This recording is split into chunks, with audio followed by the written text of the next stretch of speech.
Hi hello ಎಲ್ಲರಿಗೂ ನಮಸ್ಕಾರ. ಈ ವಿಡಿಯೋನಲ್ಲಿ ಕಂಪ್ಯೂಟರ್ನ ಕನೆಕ್ಟ್ ಮಾಡೋದು ಹೇಗೆ ಅನ್ನೋದನ್ನು ತಿಳ್ಕೊಳ್ಳೋಣ. ಈಗ ನಿಮಗಿಲ್ಲಿ ಕಾಣ್ತಾ ಇರೋದು monitor, CPU, keyboard, mouse, speaker, VGA cable ಹಾಗೂ ಪವರ್ ಕೇಬಲ್. ಈಗ ಇವುಗಳನ್ನು ಬಳಸಿಕೊಂಡು ಕಂಪ್ಯೂಟರ್ನ ಹೇಗೆ ಕನೆಕ್ಟ್ ಮಾಡೋದು ಅಂತ ನೋಡೋಣವಾ? ಮೊದಲಿಗೆ CPU-ನಲ್ಲಿರೋ ಪೋರ್ಟ್ಗಳ ಬಗ್ಗೆ ತಿಳ್ಕೊಳ್ಳೋಣ. ನಿಮ್ಗೀಗ ಕಾಣ್ತಿರೋದು CPU-ನ ಹಿಂಭಾಗದ ಬ್ಯಾಕ್ ಪೋರ್ಟ್. ಇದು ಪವರ್ ಪೋರ್ಟ್ ಆಗಿದ್ದು CPU-ಗೆ ಪವರ್ ಅನ್ನು ಸಪ್ಲೈ ಮಾಡುತ್ತದೆ.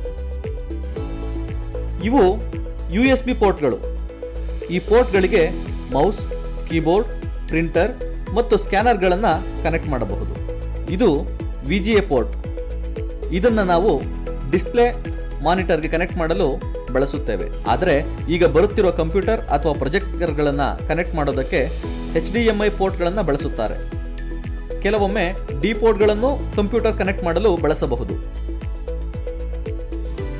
ಇವು ಆಡಿಯೋ ಇನ್ಪುಟ್ ಹಾಗೂ ಔಟ್ಪುಟ್ ಆಕ್ಸ್ ಪೋರ್ಟ್ಗಳು.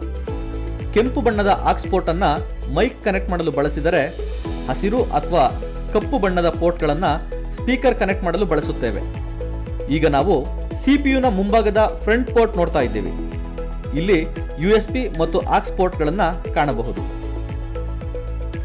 ಫ್ರಂಟ್ ಪೋರ್ಟ್ ಮತ್ತು ಬ್ಯಾಕ್ ಪೋರ್ಟ್ನ ವ್ಯತ್ಯಾಸಗಳೆಂದರೆ, ಫ್ರಂಟ್ ಪೋರ್ಟ್ ಮದರ್ ಬೋರ್ಡ್ಗೆ ಡೈರೆಕ್ಟ್ ಆಗಿ ಅಥವಾ ನೇರವಾಗಿ ಕನೆಕ್ಟ್ ಆಗದೆ ಈ ಪೋರ್ಟ್ ಕೇಬಲ್ಗಳ ಮೂಲಕ ಕನೆಕ್ಟ್ ಆಗಿರುತ್ತದೆ.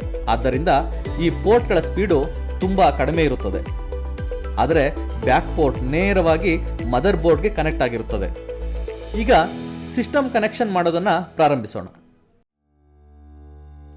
ಮೊದಲಿಗೆ VGA ಕೇಬಲ್ನ ಒಂದು ತುದಿಯನ್ನ CPU-ಗೆ ಕನೆಕ್ಟ್ ಮಾಡಿ. ನಂತರ ಇನ್ನೊಂದು ತುದಿಯನ್ನ ಮಾನಿಟರ್ಗೆ ಕನೆಕ್ಟ್ ಮಾಡಿ ಸ್ಕ್ರೂಗಳನ್ನು ಟೈಟ್ ಮಾಡಿ.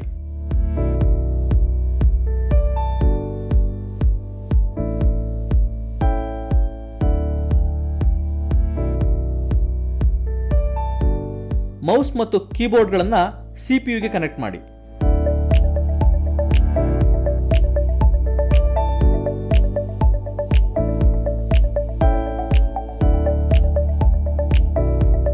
ಈಗ ಸ್ಪೀಕರ್ನ ಆಕ್ಸ್ ಕೇಬಲ್ ಅನ್ನ CPU-ನ ಆಕ್ಸ್ ಪೋರ್ಟ್ಗೆ ಕನೆಕ್ಟ್ ಮಾಡಿ.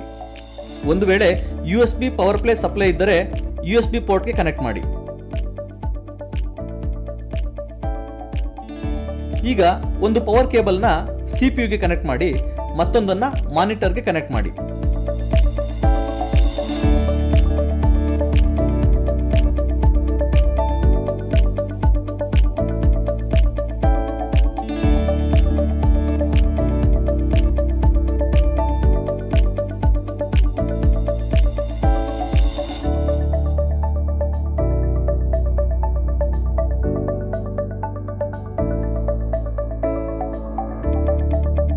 CPU-ನ ಪವರ್ ಬಟನ್ ಅನ್ನು ಆನ್ ಮಾಡಿ. CPU ಆನ್ ಆಗಿರೋದನ್ನ ನೀವೀಗ ನೋಡಬಹುದು.